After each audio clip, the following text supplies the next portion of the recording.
Welcome back to Deeper Than the Cut inside of Executive Cuts right outside of downtown Detroit. It's deeper. Deeper. In the cut. What's What up? D'Angelo and T said. What's up, guys? What's up? What's going on, Josh? All right? I'm doing well, man. Doing well, gentlemen. Good. All right. You guys are barbers. Yeah. You've been cutting my hair since I was 15, 16. Yeah. You were a year ahead of me at Denby High School. Absolutely. So we go back. We go back. Absolutely. Barbering is your craft. Absolutely. You've done it for many, many years, clearly. Without question. Ironically, you guys in the barber industry, you're going through a little bit of a hiccup right now with certain laws that are being proposed. Enlighten me, inform me more about what's happening and the impact. Yeah, there's a deregulation desire for the barber industry here in Michigan, really across the nation. There are lawmakers and legislators who are really talking about the lack of importance of education as it relates to barbering. They're uneducated themselves in the craft, so not knowing what really goes into the barbering industry, they're speaking from a lack of information, ignorance of sorts. So they're saying that barbering does not need to be schooling, education. There's no need for understanding other than how to cut hair. You can learn that without ever having to go to school. That's crazy. And they even went so far as to say that the worst thing that can happen in a barber shop is a bad haircut. And so their lack of knowledge on decontamination, sanitation, and contaminations and contagious diseases that are passed along in the barbershop without properly understanding, how to take exposure incidents serious enough to properly take those steps to keep from passing on these viruses, these diseases, and they're trying to get rid of it because they think that they're allowing people to work faster and get more money and get into the industry, when in fact they're actually endangering the public's health. Absolutely.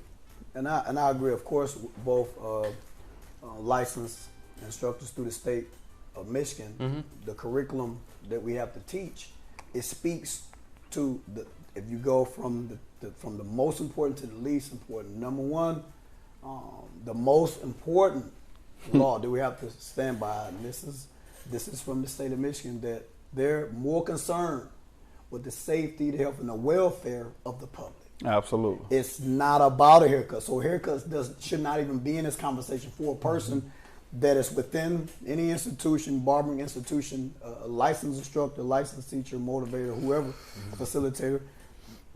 All of us understand what the state requires.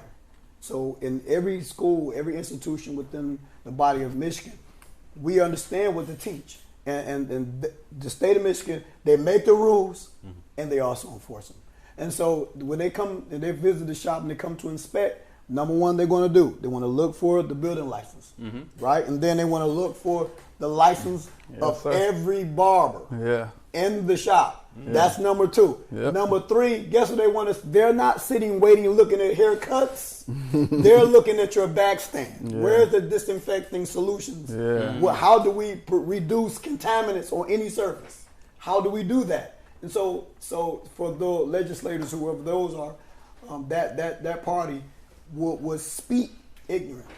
Give me a breakdown of the current curriculum to become a licensed barber. Well, you have to complete 1,800 hours of schooling. That's both practical and theory hours. What Hobson was talking about as it relates to starting off in school, you don't even touch a pair of clippers for the first 10 weeks where we were teaching it. So it was all book work. You had to learn what it is to be a barber. You had to learn the history. You had to learn life skills. You had to learn what these tools and implements are, how they operate. You know, what are your shaving strokes properly so that you don't cause pseudofolliculitis? How do you keep from, causing ingrown hair bumps on the neck and in the beard and on the scalp, and how to properly take care of the skin. These are all the things that you have to learn before you ever touch a tool or implement, before you ever touch the public. And so these are things that has to come into place so that, that you keep the safety of the public at hand and at the forefront. And because that's the goal when you're teaching, if you've never been to this class, we've invited these legislators to come to class. What have been the conversations between gentlemen such as yourselves and lawmakers who are proposing deregulating the barbering industry? Infection control. Period. There's no other topic or subject matter. What have been the conversations? Okay. Well, you offer and allow people to come and sit in your class so that they can listen to what it is that you teach on this infection control matter. But if they don't show up, they stay in ignorance. That's right. And so the conversation goes as far as you're welcome to come and sit, or I'll come and sit with you and talk with you, but there's no meeting because the invitation is not accepted. So, and again, we offer to any lawmaker in the state across this nation, if you are willing to come and sit down and talk to me, I'm willing. I sit on the board for the state of Michigan as the chairman of the board, Barber Examiner Board. For here in the state of Michigan, I'm a licensed instructor, a licensed barber, and I'm ready and willing to talk on any level to you about what it is that you have lack of knowledge on. And we can go from there so that we can make sure that we all walk from an informed place. Right. Sometimes we speak on stuff that we're not sure of, and you say something that you're not sure of because you don't have all the information. So I'm willing and ready to give information so that we can keep this as an open dialogue and so that you can operate from a place of understanding. So if the industry is deregulated, what happens to the 1,800 hours of classroom? Does it get chopped down? Does it go away entirely? What are we talking about here? It looks like their goal is to get rid of it, that it's not necessary. But currently, I also work on a committee for the National Barber exams where I go across the nation and I'm writing up questions to keep this industry going because it's necessary, and we're changing and adjusting questions based upon what's necessary. Safety is always going to be necessary as it relates to when you're dealing with the public. And so we're framing questions around that so that it can be clear, it can be understandable, it can be undeniable that this industry is not just about getting a haircut, having a bad haircut, and it grow back in 2 weeks, 3 weeks, 4 weeks, and you come back and get it fixed. We're talking about passing along HIV. We're talking about passing along bumps, pseudofolliculitis on the neck, hepatitis. I'm talking about liver disease. I'm talking about, these are all the things that can happen inside of a barbershop. But if you're not sure and you've never heard these things, you would think that going to school is not necessary. But going to school, you do not touch clippers under the teaching of myself. For the first, 2.5 months? For the first 10 weeks. You don't touch a pair of clippers. Because it's more important to know about why and how than it is to what you're doing. That's right. And so you learn techniques, you learn what to and what not to do, and it gives you a better place of keeping the public health. But as you were speaking about that 18 hour, they say it's not enough and they want to take it away. But I say, because we're within, I say it's not enough. Oh, okay. There's so much more to learn about infection control and all the properties that make up the whole body, right, of a licensed barber than just a haircut. There's so many different elements that need to be implemented, need to be taught, not just obviously not just to our learners, but to our politicians that's really making the laws for institution or a craft or a profession that you have no knowledge of. If you make the laws and you're regulating the laws, then you should have an awareness of what that means. Is funding by the state a factor?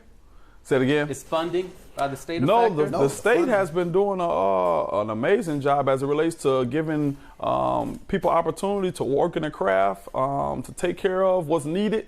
Funding has not been a problem. The state of Michigan has been absolutely amazing in supporting the barbering industry as it relates to students want to go back to school and learn this skilled trade. They have been absolutely supportive. So that's why I really don't understand where this is coming from. I really believe that they're just thinking that it's nothing but a haircut. And that's why we got a podcast that says deeper than the cut, because it's more than just cutting hair. So it's more about a taper. It's more than just a taper. Or fade. You know, so and or even Steven? It's deeper than that. Even Steven. So we have to make sure that we understand that it's more to this whole haircutting thing than just receiving a nice fade or a nice blend and an even haircut. It's really about making sure that the public is safe. And one of the first things that you have to do when coming to school is be of good moral character and be prepared to have the well-being and the safety of the public at hand. And so that's what the teaching goes in, and then you begin to learn what that is to keep the safety of the health, to keep the health of the public at first hand. You learn that. So where does everything stand now? I know this has been going on for at least a year or so. It's been going on longer than that. Okay. I haven't heard anything about it lately. I don't think that they're going to be able to do it. And I'm trying to, and along with other barbers and instructors, doing all that we can to make sure that the information is out so that people can then and be informed. And then they haven't said nothing as of lately that I heard. So I think because the information is getting out. And so we're just going to keep plugging at it and keep going at it because I can't let this industry die. It's too important to our community. It's too important to, the people that you see on an everyday basis. And because it's that important, we want to make sure that we keep, your newscast, everybody go to the barbershop. Yes. Yeah. And if you allow anybody to just cut those people hair or anybody hair, you're risking the public safety. And that would be an absolute tragedy.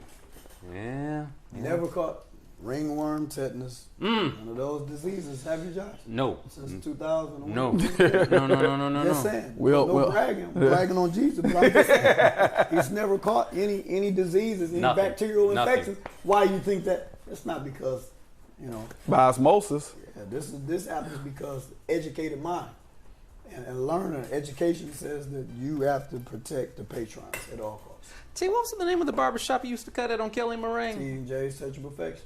Right outside of Denby High School. Yep. That's where I started at. Yes, sir. Never had any issues. Okay, well, for folks who want to support the cause, where can they go? How can they help? Is there a petition that's out? There's not a petition at this time. I don't think there's anything that really to support. I mean, just I guess stay on the lookout for it because they have kind of backed off of it to some extent because I think the information is getting out there. But when we do need the support and help, we definitely will make sure that we let everybody know. At this time, we're just doing all we need to do, backroom grunt work to make sure that they understand and that the testing would actually ask the students to know safety and practical procedures that's needed in order to keep the public safe. All right, good deal. Any final thoughts, T? Man, I want to ask all of the legislators, whoever making up these laws and trying to deregulate our profession, the barbering profession, I would just ask that, as D. Smith already said, go to any institution in the state of Michigan and spend some clock hours in the classroom setting with other learners, and you will become aware. And I think you will retreat and you will kind of rescind that mindset and say, you know what, instead of deregulating, how can I benefit? Yeah. I think that will be the outcome because any person that maybe even a doctor or physician or somebody that's without the profession will come.